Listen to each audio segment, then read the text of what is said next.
प्रिय दर्शकों, आज हम आपको बताएंगे मानव शरीर के 7 चक्रों के बारे में। 7 चक्रों की श्रृंखला में पहला चक्र है मूलाधार चक्र। मूलाधार चक्र चतुर्भुज हड्डी के नीचे स्थित है, जिसमें कन्या राशि निवास करती है।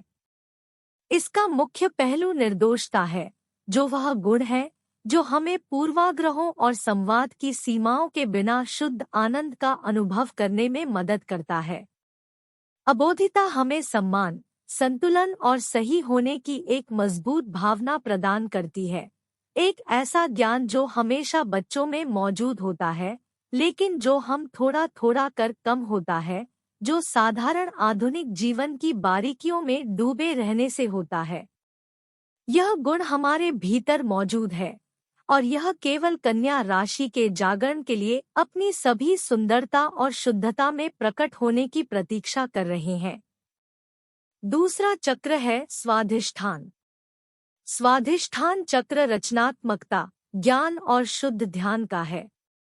यह वह चक्र है जो हमें प्रेरणा के आंतरिक स्रोत से जोड़ता है और हमें उस सुंदर अनुभूति का अनुभव करने में मदद करता है।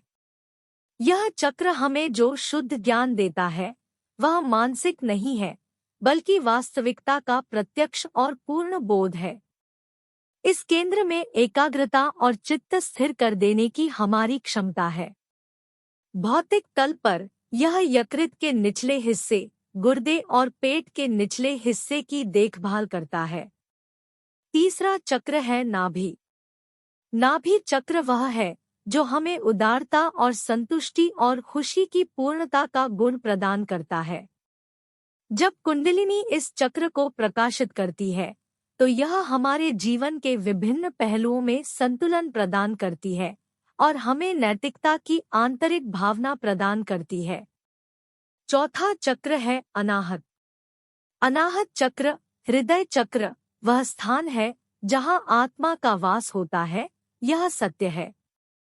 हृदय से प्रेम और करुणा प्रकट होती है, और यह चक्र हमें जिम्मेदारी का एहसास दिलाता है।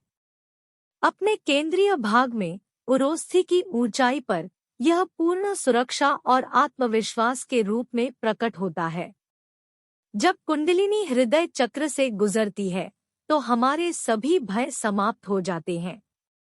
पांचवा चक्र है विशुद्धि। विशुद्धि चक्र व्यवहार कुशलता का है। यह चक्र दूसरों के साथ संवाद करने में लगने वाली ऊर्जा प्रदान करता है। इसकी अच्छी स्थिति से संबंध सही स्थापित होते हैं, और इसके चलते हम हृदय की धारणाओं को पूर्णतः व्यक्त कर सकते हैं।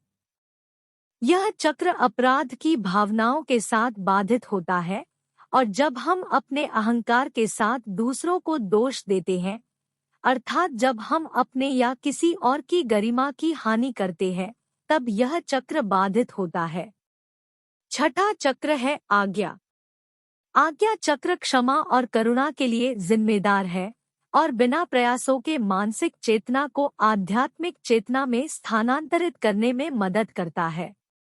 क्षमा का सबसे अच्छा प्रतिपादक यीशु है।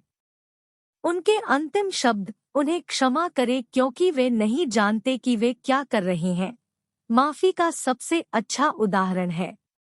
जब यह चक्र खुल जाता है, तो हम क्षमा का सही अर्थ समझ लेते हैं, जैसे हम उस बुराई से अवगत हो जाते हैं जो घृणा और आक्रोश हम में भरता है। शांति और प्रेम के साथ एक इंसान अपनी आत्मा के महानता को पहचान क्षमाशील बन जाता है। सातवां चक्र है सहस्रार। सहस्रार चक्र केंद्र अपने सभी गुणों और पहलुओं के साथ 6 चक्रों को एकीकृत करता है।